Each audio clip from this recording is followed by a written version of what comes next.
크리스찬 헤럴드는 종합 미디어 선교센터입니다. 크리스찬 헤럴드 후원 가족으로 동참해 아름다운 사회, 밝은 사회, 하나님 나라 건설에 함께 동참해 주시면 감사하겠습니다. 그리고 방송 설교에 동참할 교회를 기다리고 있습니다. 좀 더 자세한 안내는 크리스찬 헤럴드 전화 213-353-0777, 213지역 353-0777로 연락하시기 바랍니다. 지금 여러분께서는 AM 1650과 인터넷을 통해 미 전역과 전 세계에서 하와이에서는 AM 1540으로 방송되는 크리스찬 헤럴드의 영혼의 쉼터 함께하고 계십니다. 방송 시간과 설교 편성표는 크리스찬 헤럴드 신문 주간 편성표와 cheheraldus.com에서 확인하실 수 있습니다. 이 시간은 미주 대한신학대학교 선교 방송으로 함께하십니다.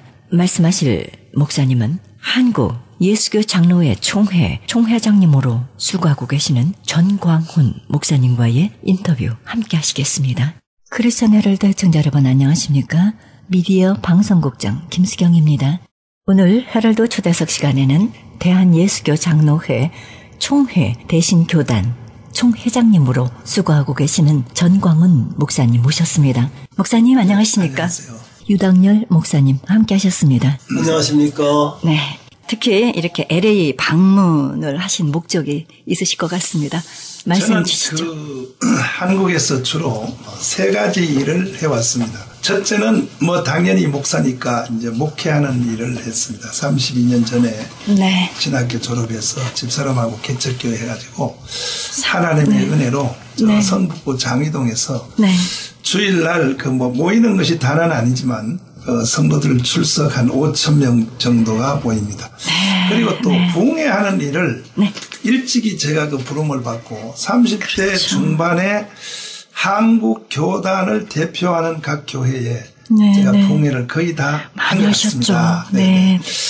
네. 그리고 또 이제 목회자 집회, 청교도 영성훈련이라고 하는 그것은 네.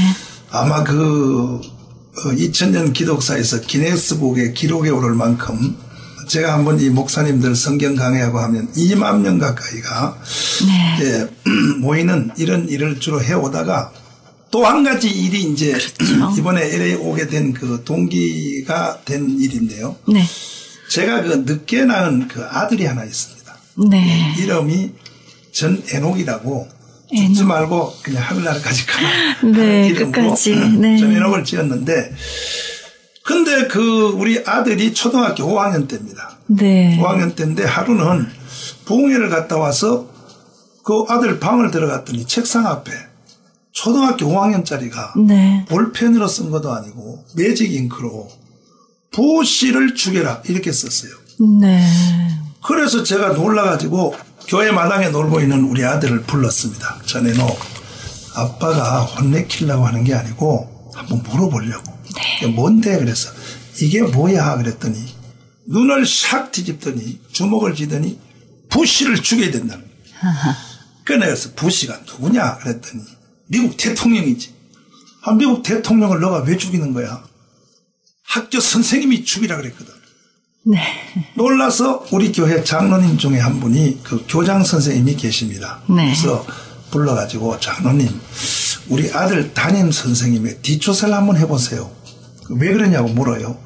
학교 갔다 오더니 이놈이 공부는 안 하고 부시를 죽인다고 저렇게 하고 그 다음날은 부시 사진 신문에 난 걸 벽에 붙여놓고 칼 가지고 눈을 또 콕콕 찍어놨어요. 네. 그랬더니 우리 장로님이 저한테 하신 말씀이 그 조사할 필요 없습니다. 혹시 목사님 아침에 일어나 신문 보실 때 정교조라고 보십니까? 이렇게 말해요.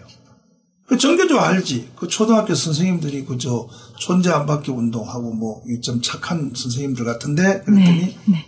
목사님의 아들 담임 선생이 정교조입니다. 그러는 거예요. 네. 제가 그 말을 듣고 충격을 받아서 정교조가 도대체 뭐 하는 데인가 하고 이계선 교장 선생님 정교조가 없는 맑은 세상 책을 쓰신 분 그리고 그 정재학 선생님 이런 분들을 찾아다니면서 정교조가 뭐 하는 데입니까? 하고 물어보니까 저는 거기서 큰 충격받는 사건을 제가 보게 됐습니다. 네. 한마디로 정교조가 다 그런 건 아니지만 많은 분들이 그야말로 그 대한민국 지금 현재 상황에서 어린애들에게 해서는 안 될 일을 한다 하는 것을 저는 알게 되었습니다. 네. 그 예로 지금 논산훈련소라고 하는 곳이 있습니다. 한국에. 네. 그 한 주일에 2,000명 가까이의 신입 신병들이 들어옵니다. 그렇죠. 추석과 구정 빼고는 1년 내내 계속 신대원이 신입생들이 들어오는데 그 군인들 입대하는 군인들 중에 훈련을 받으면 국가 비밀을 다스리는 헌병대, 기무사 네. 여기도 갈 수 있거든요. 그냥 보낼 수 없어서 성향 조사를 안 할 수가 없어서 그렇죠. 큰 강당에다 모아놓고 이름도 쓰지 말라, 군번도 쓰지 말라, 누가 쓴지 모르니까 사실대로만 써라. 첫 번째 질문이 우리의 주적이 누구냐 쓰라 그랬더니 우리의 주적이 미국이라고 쓰는 애들이 60%를 씁니다. 그 전쟁 나면 총을 쏘겠느냐 물었습니다. 두 번째 애들 안 쏘겠다 40%입니다. 네. 그 총 쏘는 자들에게 전쟁 나면 총을 누구에게 쏠래 그랬더니 25%가 나는 전쟁 나면 바로 미군에게 총을 쏘겠다. 전쟁 되겠습니까? 국가 지키겠습니까? 저는 이 정보를 제가 파악한 게 아니고 노무현 정부 때 기무사 사령관을 하신 네. 별 3개 3스타 되시는 허평한 사령관을 통하여 직접 제가 들었습니다. 그리고 한동안은 제가 이 포럼 할 때에 네. 허평한 사령관님이 이 부분은 앞에 나와서 대신 설명해 준 적도 많습니다. 시간 되시면 그분이 아마 미국에 혹시 오실 일이 있으면 한번 모시고 네. 이 시간에 한번 모시고 직접 한번 들으시면 더 실감 날 것입니다. 네. 그러면 누가 어떤 사람이 보이지 않는 손이 무슨 일을 하지 않았는데 젊은이들에게 이런 현상이 일어나겠느냐. 6.25를 북침이라 그럽니다. 용산에 와 있는 미군 부대를 침략군으로 와 있다 그럽니다. 그리고 대한민국은 미국이 이승만이라는 간첩을 투입시켜서 세운 나라이기 때문에 이 대한민국을 인정할 수 없다. 국기에 대한 경애 못하겠다. 애국가 부를 수 없다. 아시다시피 지난 대선에서 문재인 후보가 네. 동작동 국립묘지를 참배하러 가서 이승만 대통령과 박정희 대통령 무덤은 참배하지 않았습니다. 건너뛰었습니다. 왜 그럴까요? 그분들이 세운 나라를 인정할 수 없다는 것입니다. 그런데 문제는 그런 분들에 대해서 국민들의 48%가 속아 넘어간다는 거죠. 그렇죠. 그래서 저는 이 사실을 알고 그때 제 나이 50 일제시대 때 국가를 위하여 또 주님의 나라를 위해서 순교하신 목사님들도 많은데 내 남은 인생 더 살면 못하나 사람이 죽을 때는 정확히 죽어줘야지 해서 목숨 걸고 애국운동을 하게 되었습니다. 그러시군요. 그 애국운동을 하게 되는 그 주요 내용은 사실은 이런 내용인데요. 우리 진행하시는 우리 교수님, 교수님에게 제가 한두 가지 물어보고 싶은 충동이 드는데 한번 물어봐도 될까요? 제가 한 15년 동안 대한민국의 지도자, 정치인, 또 군대 사단장, 장군들, 그리고 또 교수님들, 지식인들, 이런 분들을 수도 없이 1대1로 그룹별로 만나서 토론도 하고 포럼도 하는 중에 한 가지 확인한 것이 있는데 뭐냐. 대한민국 백성들이 대한민국이 왜 세워졌는가. 이 나라가 어떻게 세워졌는지 아는 사람이 거의 한 명도 없더라고요. 1945년 8월 6일 날 히로시마에 원자탄이 터졌거든요. 그리고 이어서 8월 9일 날 나가사키에 터졌습니다. 36년 없었던 나라가 해방이 됐죠. 그때 우리나라 국민들은 해방의 기쁨이 일주일도 가기 전에 공포로 바뀌었습니다. 왜 그러냐. 나라는 해방됐는데 누가 나라를 세울 것인가. 절망감이 있었습니다. 두 사람을 기대했습니다. 하나는 미국에 있는 이승만 박사께서 오시면 나라를 세워줄 것이다. 또 하나는 상해에 있는 김구 선생님이 오시면 나라를 세워줄 것이다. 네. 대한민국에 태어나서 대한민국에 살고 대한민국에서 활동하신 분들은 최소한 대한민국의 사도신경 같은 이와 같은 국가의 정체성은 꼭 알아야 된다. 그렇습니다. 그런데 그 사이에 9월 6일입니다. 9월 6일이니까 해방된 지 21일 만이죠. 그렇죠. 그때에 공산주의자 박헌영이라고 있었습니다. 네. 이 사람이 김구와 이승만이 들어오기 전에 네네. 오늘날 대한민국 교포 국내에 있는 모든 국민들이 거짓에 속게 되는 결정적 사건 하나를 일으켰습니다. 그 사건 때문에 오늘날 대한민국 국민들이 거짓에 속게 된 겁니다. 네. 그 내용이 뭐냐. 이승만 대통령과 김구 선생님이 들어오기 전에 9월 6일 날 네. 해방된 지 21일 만에 네네. 국가 하나를 먼저 세웠습니다. 기습적으로. 네. 그 나라 이름이 당연히 모르셔야죠. 뭔지 모르죠. 모르시죠? 네, 당연히. 조선인민공화국입니다. 박헌영이 세운 조선인민공화국이란 9월 6일 그 나라에 네. 우리나라 전체 국민의 78%가 가입을 했습니다. 네. 그러면 어떻게 한 인간이 21일 만에 78%의 국민들을 손에 틀어쥐었는가? 두 가지 사기를 쳤죠. 첫째는 대한민국 국민들에게 모든 땅을 뺏어서 공짜로 나눠주겠다 그랬습니다. 무상몰수 무상분배입니다. 그때 우리나라 땅은 일본 사람들이 34%를 가지고 있었고 나머지는 누가 가지고 있었느냐? 나머지는 지주들이 가지고 있었습니다. 여기다가 불을 질렀습니다. 그러니까 전 국민의 70%가 한 번도 태어나서 인간으로 죽을 때까지 땅을 한 번도 못 가져본 사람들이 그렇죠. 박헌영이가 땅을 빼서 공짜로 나눠준다 하니까 박헌영 만세하고 들고 나간 사람이 78%입니다. 두 번째는 내가 대통령 하지 않겠다. 이승만 박사와 김구 선생이 올 때까지만 나는 하겠다. 해서 대자보에다가 대통령 이승만, 김구 총리를 써서 전국에 붙였습니다. 그래야 국민들이 저렇게 착한 사람이 어디 있냐. 그래서 전 국민의 78%가 조선인민공화국에 가입을 하게 되었습니다. 네. 이런 상태에서 네. 10월 16일 날 네. 이승만 대통령이 미국 생활을 마치고 다그라스 메가드 비행기를 타고 김포공항에 도착을 하니까 박헌영이가 얼마나 머리가 비상한지 그 당시에 박헌영은 실력 있는 사람입니다. 외국어를 5개를 네. 통하게 했습니다. 영어 잘했죠. 러시아 네. 잘했죠. 네. 중국어, 일본어, 네. 한국말. 그래서 박헌영이가 이승만을 회유하려고 공항에 그랬군요. 빨갱이들을 데리고 태극기를 들고 이승만 환영잔치를 하러 갔습니다. 네네. 나가서 거기서 엎드려서 절을 하고 박사님 오시느라고 수고했습니다. 너무 늦게 오셔서 제가 국가를 먼저 하나 세웠습니다. 네. 이승만 박사가 물었습니다. 무슨 나라를 세웠나요? 조선인민공화국입니다. 그랬습니다. 네. 그랬더니 이승만 대통령이 근육을 떨면서 분을 일으켜 누가 이런 나라를 세우라고 했나? 그랬더니 박헌영이가 깜짝 놀라면서 들켰다. 두 번째 회의로 들어갔습니다. 그러지 마시고 여기서 대통령 하시죠. 이승만 박사가 안 넘어갔습니다. 딱 부딪히고 안에 내가 이런데 대통령 하려고 온 줄 알아. 그날부터 이승만과 박헌영이 치열한 싸움이 붙기 시작을 했습니다.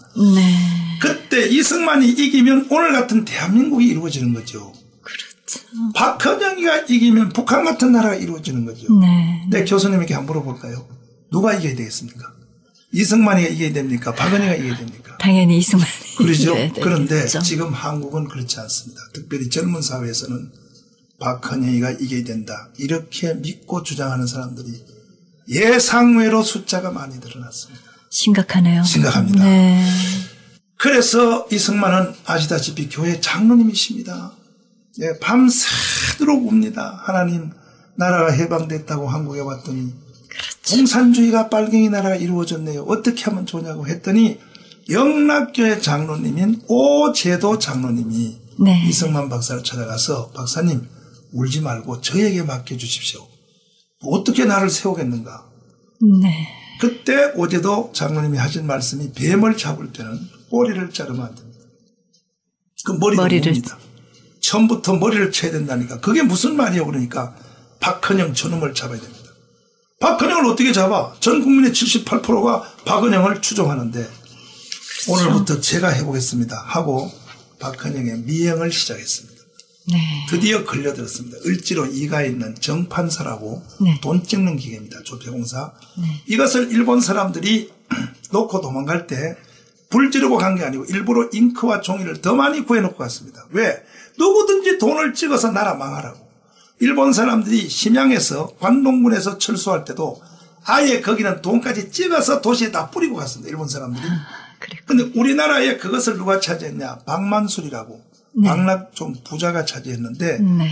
밤낮으로 돈을 찍어서 이것을 박은영한테 갖다 바칩니다. 박은영이가 그 돈을 가지고 종로에 뿌리면서 인민공화국에 가입을 시켰습니다. 그랬군요. 그것을 체포하기 위해서 배우도 대령이라고 헌병사령관이 와 있었습니다. 한국에. 네네. 그래서 어제도 장로님이 특별검사가 박은영을 이제 체포한다고 보고했더니 박은영이가 벌써 김수임이라고 하는 여자 간첩을 미국 헌병사령관 배우도 대령에 비서로 찔러 넣어가지고 그래서 정부가 새 나가서 박은영한테 일렀습니다. 박 선생님 빨리 도망갔어요. 내일 체포하려고 합니다. 그래서 미아리 고개로 특수혐을 변장하여 경기도 포천에 가서 사람이 죽으면 들어가는 관속에 들어가서 이 공산주의자들이 상연을 메고 장례식을 위장하여 북한으로 도망갔습니다. 그랬군요. 우리의 대통령 이승만 박사는 박헌영을 북한으로 쫓아버린 이후에 세 가지 원리로 대한민국을 세웠습니다. 첫째는 대한민국 백성들이요. 절대로 공산주의는 안 됩니다. 전향하십시오. 네. 여러분은 공산주의가 뭔지를 몰라. 나는 미국에서 이것만 공부하다 온 사람이야.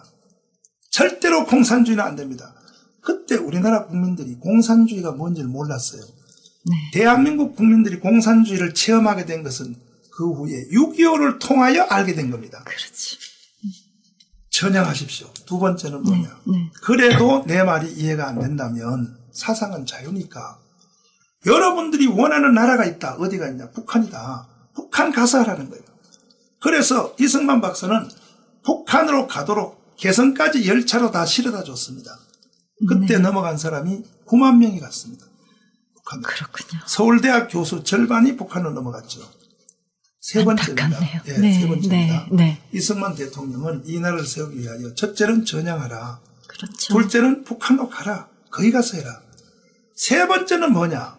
전향하라 그래도 안 하고 북한에 가라 그래도 안 가면서 한국 안에 숨어서 지하당으로 이 공산주의 빨갱이 운동을 계속하는 사람에 대해서는 용납하지 않습니다. 처단하는 겁니다. 그런데 오늘날 젊은 이들과 특별히 역사를 공부하는 교수님들까지도 이승만을 살인마라 그럽니다. 사람을 많이 죽었다고. 그 사실입니다. 이승만이가 처단한 것은 사실인데 그 앞에 두 가지를 말하지 않습니다. 전향하십시오. 그리고 북한 가서 하십시오. 그 두 가지를 말하지 않고 이승만은 무조건 사람을 죽였다 그러는데 그러지 않습니다. 그 후에 이승만 대통령은 전국을 다니며 눈물의 강연을 합니다. 네. 그래서 이승만이가 처단하니까 그 처단이 무서워서 지리산에 숨어서 들어간 사람을 속칭 빨치산이라고 합니다. 네. 그랬죠. 그날 저녁에 지리산 꼭대기에서 회의가 열렸죠. 경상도 거창에서 올라온 그 빨갱이 대장, 전라도 구례에서 올라간 대장이 자 우리가 여기서 백선엽, 백인엽이가 소탕작정하고 올라오니까 인민공화국 만세하고 죽으면 그러면 일을 못하니까 차라리 가짜로 우리가 전향하자. 네. 그래서 가짜로 전향하고 다음에 기회를 보자 하고 내려왔습니다. 그분들이 전향각서를 쓰고 네. 주로 지리산 주위에 붙어서 살았죠. 그렇죠. 그 후로부터 죽기 살기 자식들을 공부시켰습니다. 특별히 역사학 교수들을 만들기 위하여 세웠는데 우리나라의 역사학 교수님들이 약 510명이 됩니다. 네, 네. 그 중에 역사를 중좌편으로 특별히 그 남북한 그 해방 인식사를 중좌로 가르치는 교수님들이 거의 500명 가까이 됩니다. 네. 이런 일이 그냥 일어나겠습니까? 이게 그냥 일어나지 않습니다. 그분들이 그렇습니다. 만드는 최고의 단체를 저는 정교조라고 봅니다. 네. 그래서 그분들에 의하여 아니 역사를 비틀고 대한민국 정체성을 거짓으로 뒤집어 씌우기 위해서 6.25를 북침이라고 합니다. 교수님 6.25를 우리가 일으켰나요? 북한이 일으켰나요? 물어볼 필요도 없죠. 그럼요. 그런데 이것이 한국에서는 논쟁거리가 되어 있습니다. 특별히 젊은 애들은. 그러니까 네. 큰 문제고 그렇습니다. 두 번째는 네네. 1948년 8월 15일 이승만 대통령이 세운 오늘의 대한민국 우리의 조국을 이것을 인정할 수 없다. 그래서 애국가 부르면 안 된다. 또 국기에 대한 경례하면 안 된다. 네. 이거 참 한국에 있는 일을 바깥에 나와서 말하기도 민망스럽습니다만은 지금 한국에는 네. 애국가 3도 낮춰 부르기 운동을 시도하고 있습니다.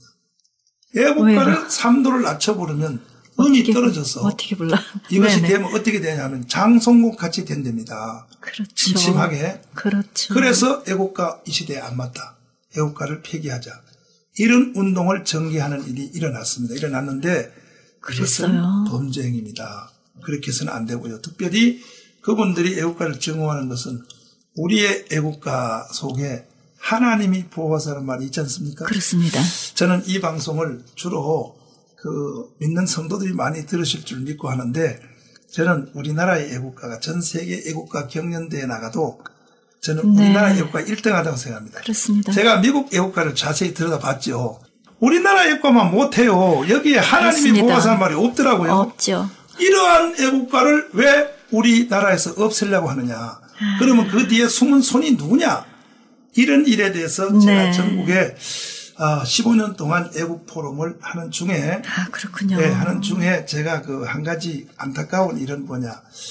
이것을 국민들이 거의 모르고 있어요. 그래서 이번에 그렇습니다. 이것을 영화로 만들어서 이승만 초대 대통령 영화 제작을 선포하고 네. 한국에 25만 명 되는 장로님들이 한 사람당 50장씩을 책임지고 해서 종로가에서 이 일을 시작을 해서 네.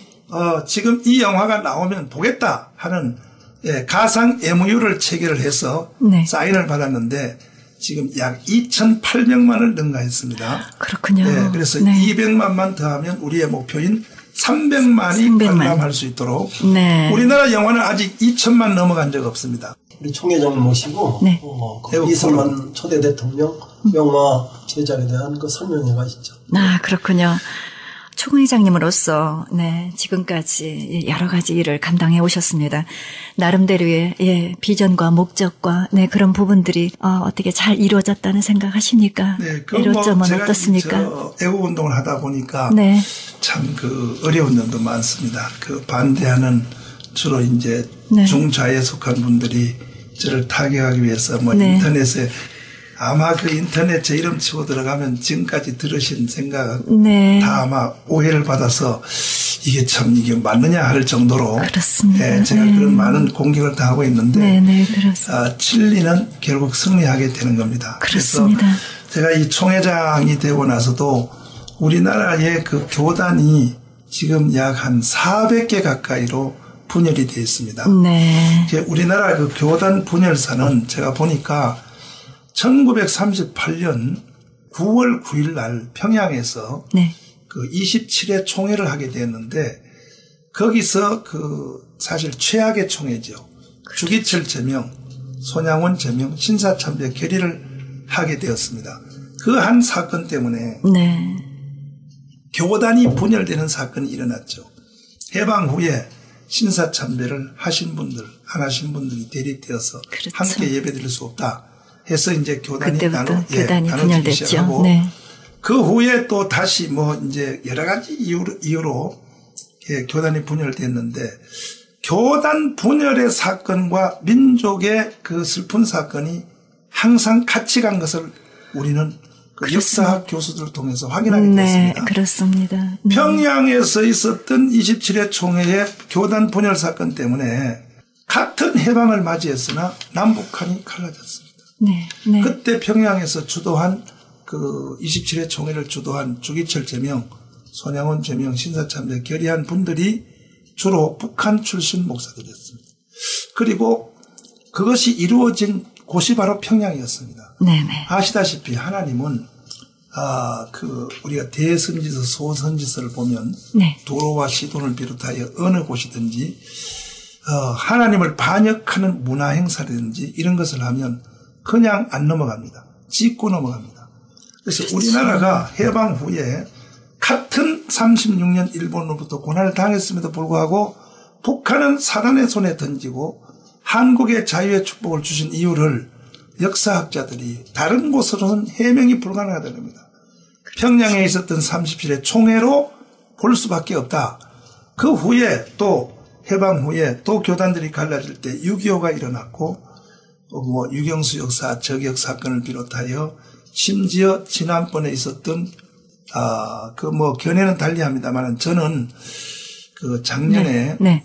부산에서 있었던 WCC 그 네. 총회에 제가 그때에 반대위원장을 했습니다. 한기총 네. 대표로. 그러셨군요. 예, 했는데 그때 제가 여러 언론에 기고한 글을 지금 확인해 보시면 알지만 네. 이러한 논조로 평양의 37회 총회 때문에 남북한이 분단이 되었고 그 후에 교단 분열 때문에 또 6.25 전쟁이 일어났고 네. 그 후에 많은 사건이 일어났다면 부산에서 있는 WCC 대회가 감행이 된다면 하나님은 그냥 넘어가지 않을 것이다. 제가 이걸 그렇죠. 장문의 글을 언론에다 기고를 했습니다. 제가 반대위원장이 되어서 그러셨군요. 틀림없이 하나님은 짚고 넘어간다. 네. 저는 그때에 속으로 북한을 통해서 징계가 오지 않겠나 이렇게 생각했는데 네. 예상외로 반대로 300명이라고 하는 어린 생명들이 세월호에 참사를 당하는 이 사건을 저는 그냥 보지 않고 하나님의 징계 행위로 저는 해석을 하고 세월호 때문에 작년에 우리가 1년 동안 장례식 했죠. 그래서 그렇죠. 그렇다면 이 민족이 살고 한국 교회가 살 수 있는 길이 뭐냐 그럴 때 교단 분열의 반대인 이제 교단을 통합하자 해서 예, 제가 총회장이 예. 되고 나서 바로 우리가 가장 가까운 백석교단과 네. 통합을 선언하고 그렇죠. 예, 지금 진행하는데 구분응선은 넘은 것 같습니다. 그래서 가을 네. 총회에 가서 이제 전격적인 마지막 이제 총회를 하면 네네. 통합은 이루어지는 거예요. 이루어지고 이번 통합하는 이 통합은 네. 그동안에 있었던 뭐 합동 측과 개혁 측이 통합하는 것도 있지만 그것은 원래 그 교단에 있던 분들이 나왔다가 들어간 것이니까 네. 해방 후에 분열 사건 이후에 최초로 교단 대 교단이 통합하는 그렇죠. 일은 이번에 이 통합이 네. 아마 역사적인 사명이고 네. 우리 그렇습니다. 네. 우리 하나님 역사나 우리 기독교 역사의 길이 남을 그렇죠. 뭐 본보기에 아주 좋은 모델이 될 것 같습니다.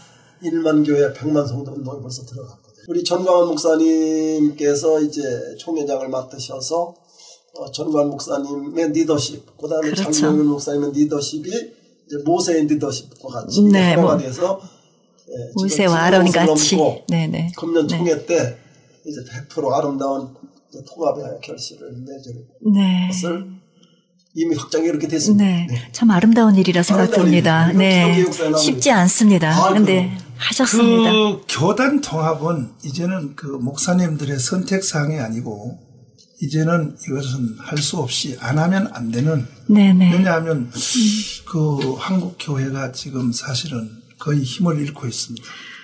그렇습니다. 뭐 1년에 100만 네. 명씩 줄어든다 이렇게 돼 있고 네. 특별히 국가 정책을 연구하는 KDI에서 만든 그 보고서에 보면 네. 2050년도에 가면 우리 개신교 인구가 100만 이하로 줄어든다. 이게 그럴 리도 네. 없고 그렇게 돼서 안 되겠지만 그런 그 불길한 그 연구 보고서가 나올 때마다 그렇죠. 여기에 대해서 대처를 해야 된다. 그래서 해야 되죠. 이제는 그 우리 교단이 통합하는 것을 이제 기점으로 하여 네. 다른 많은 교단도 지금 통합에 대한 네. 그러한 운동이 일어나고 있습니다. 아주 대단한 일이에요. 네, 아주 좋은 일이고요. 당연히 우리가 그렇게 가야 되리라 생각됩니다.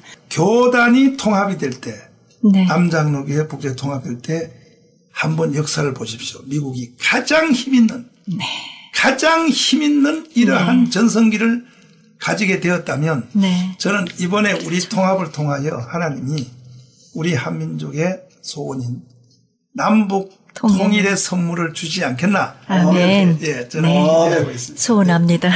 그렇습니다. 결국 하나님께서 교단을 통해서 한국 민족의 그 기도와 또 목회자들을 통해서 강하게 움직임이 있으시지 않나 그런 생각을 해보고요. 그 이승만 대통령 뭉치면 살고 흩으면 죽는다. 그러니까 대신 백성이 뭉치면 한국 교회가 살고 대한민국이 사는 거예요. 네. 그 대한민국이 하나가 돼서 정말 나라 민족을 위해서 같이 함께 갈 때 엄청난 하나님의 역사가 일어나리라 믿습니다.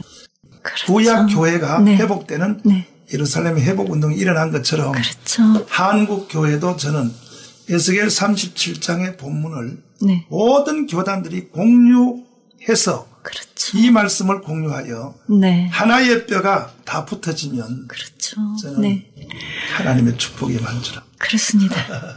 네, 이게 누구의 권위도 아닌 하나님의 권위 아래 모든 우리 한민족의 교단들이 하나가 된다면 못 이룰 일이 없으리라 믿습니다. 아멘. 네. 결론은 한 손엔 나라 민족과 네, 우리 교회와 성도 십자가를 지고 네, WCC에 담대하게 우리 목사님 반대에 쓰시고 네, 그렇습니다. 그리고 교단 통합에 또 앞장서셨습니다. 네.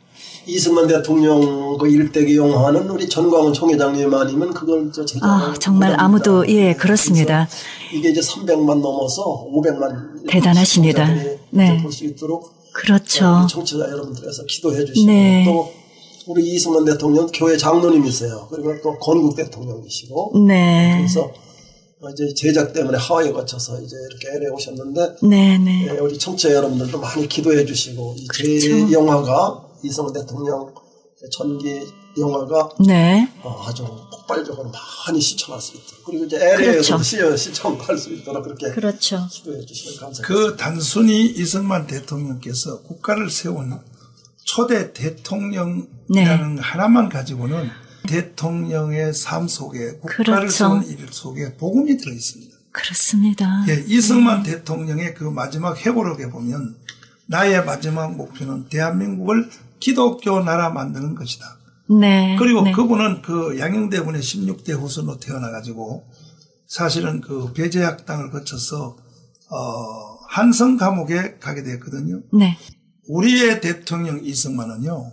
아프리카 만델라와 비교할 수 없는 네. 한성 감옥에서 정말, 고문당한 것이 13가지입니다. 그렇군요. 예, 손톱에서 대나무를 찔러놓고. 그리고 아시다시피 이승만 대통령은 그때 손톱에 대나무 찔러놓은 것 때문에 일생 동안 오른손으로 글을 제대로 못 썼어요. 그러셨군요. 후유증 때문에. 그런 일이 있으셨군요. 네. 그런데 이승만 지지율이 지금 사실 0.7%밖에 안 돼요. 대한민국 국민들이. 그렇군요. 거의 범죄적 수준이죠. 네. 그리고 네. 칼을 차고 세워놓고 잠을 재우지 않는 그 중에 13가지 중에 이승만 대통령은 왕으로부터 그때 사형 선고를 받았죠. 네. 그 사형 선고를 집행하는 중에 얽혀서 추운 겨울날 난로를 빼고 얼어서 죽이는 방법을 감행을 했습니다. 그날 밤이 이승만이가 죽는 밤입니다. 얼어서. 너무나 날씨가 춥고 할 때에 그때 이승만이가 최초로 기도를 해요. 내가 배제학교에서 영어 공부하기 위해서 읽었던 성경책 안에 있는 예수 그리스도시요. 정말로 살아계시면 오늘 밤 저에게 나타나셔서 살려주세요. 네. 그때 성령의 불이 그 간성 감옥에 떨어져서 아침에 간수가 얼어 죽은 줄 알고 문을 열어보니까 이승만의 몸에서 땀을 흘리고 있었습니다. 누가 너에게 난로를 갖다 줬냐 하니까 서슴없이 하늘을 하나님. 향하여 손가락을 딱 대면서 예수 그리스도라고 했습니다. 아멘. 아멘. 그리고 난 뒤에 이승만은 감옥에 있으면서 자기가 만난 예수님을 전도해서 국가 지도급을 48명을 전도했습니다. 네. 감옥 안에서도 밥 먹는 시간이라도 이승만만 만나면 예수 다 믿습니다. 아멘. 그것을 보고 헐벗 선교사가 이승만 너가 하고 싶은 일을 진짜 하려면 그 책의 비밀이 성경책 안에 있어. 그래서 그 성경을 읽으려고 최초로 영한 사전을 최초로 만든 사람이 이승만 박사입니다. 네. 그리고 난 뒤에 감옥에서 나와서 1년 동안 미국에 바로 온 것이 아니고 전도 집회를 하게 됐죠. 그렇군요. 전도 집회를 할 때마다 그 자리에 모이는 사람은 다 예수를 믿었습니다. 네. 한성 감옥에서 내가 만난 예수를 믿으라고. 그것을 본 헐벗 선교사가 감동을 받고 차라리 너는 미국 가서 공부해서 정식 목사가 되라. 그래서 이승만 박사가 미국에 오게 된 것은 목사 만들려고 오게 된 겁니다. 네. 그때 마치 고종이 일본하고 관계 때문에 미국에 밀사를 보내게 되었는데 선교사들이 거기다 끼워 넣었죠. 영어를 잘하는 사람은 이승만밖에 없다고 추천해서 이승만 박사가 네, 고종의 밀사로 인천에 출발하여 하와이 거쳐서 샌프란 거쳐서 동부에 오게 됐는데 네. 이승만 박사가 국가와 주님을 위해서 한 일이 너무나 매도되고 있습니다. 최고의 지도자라고 해도 과언이 아니죠. 전혀 네. 손색이 부끄럽지 않습니다. 없는. 왜 그러냐면 윈서 처칠 회고록에 이렇게 되어 있습니다. 이승만 누구냐? 동양에서 낳은 가장 이 국제 외교에서 다루기 어려운 인물. 심지어 속된 표현도 있어요. 아시아의 불려고. 그리고 그 루스벨트 회고록에 보면 이승만은 사회 지도자의 선을 넘어서 네. 그리고 종교 정치 지도자의 선을 넘어서 이미 이승만은 종교적 경지에 갔다. 네. 네. 예언자의 입장에 갔다. 네. 이것은 분명히 재평가돼야 되고 그렇죠. 특별히 네. 한국 사람이라고 한다면 네네. 네. 자기 나라를 세운 네. 건국의 아버지에 대하여 이러한 자세를 취하는 것은 대한민국 백성으로서 그렇습니다. 감당치 못하다 네네. 하는 것을 제가 말하고 싶습니다. 아멘. 목사님 더 디테일한 건 이제 우리가 영화가 나오면 네 우리가 직접 가서 보시면 예. 더 마음에 몸소 체험이 될 줄 믿습니다. 성교회 방송으로 나가는데 그렇습니다. 이렇게 또 많이 네. 시청해 주시고 애청해 주시면 감사를 드립니다. 마지막으로 우리 애청자 여러분께 권고의 말씀과 네 사랑의 말씀 좀 주십시오. 미국 계신 성도 여러분, 저는 한국에서 온 그 대신측 총회장 정강훈 목사입니다. 주님의 복음을 위하여 또 하나님 나라를 위해서 애쓰신 여러분에게 감사를 드리고 우리가 지구촌이 복음화될 때까지 특별히 먼저 대한민국 국가가 예수님 나라가 되기를 위해서 여러분 많은 협조와 기도를 부탁을 드립니다. 감사합니다. 감사합니다. 감사합니다. 수고하셨습니다. 진행의 김수경이었습니다.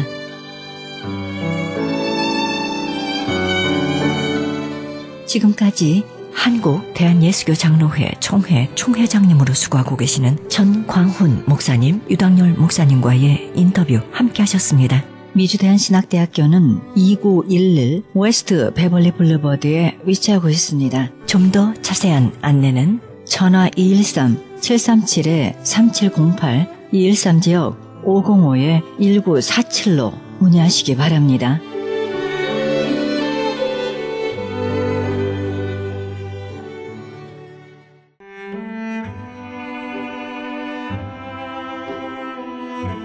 지금까지 샤로나의 향기 2부 함께 하셨습니다. 3부 돌아옵니다. 끝까지 애청해 주시기 바랍니다. 나의 앞에 계신 주님, 나의 눈동자에 주 있게 하소서. 나의 머리 위에 계신 주님, 나의 머리 들어 주 바라보게 하소서. 나의 앞에 계신 주님, 나의 눈동자에 주 있게 하소서. 나의 머리 위에 계신 주님, 나의 머리 들어 주 바라보게 하소서. 나의 좌우 옆에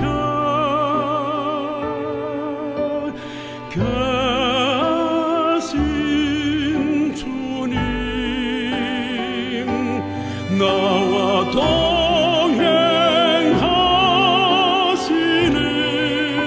동행하시는 주 알게 하소서.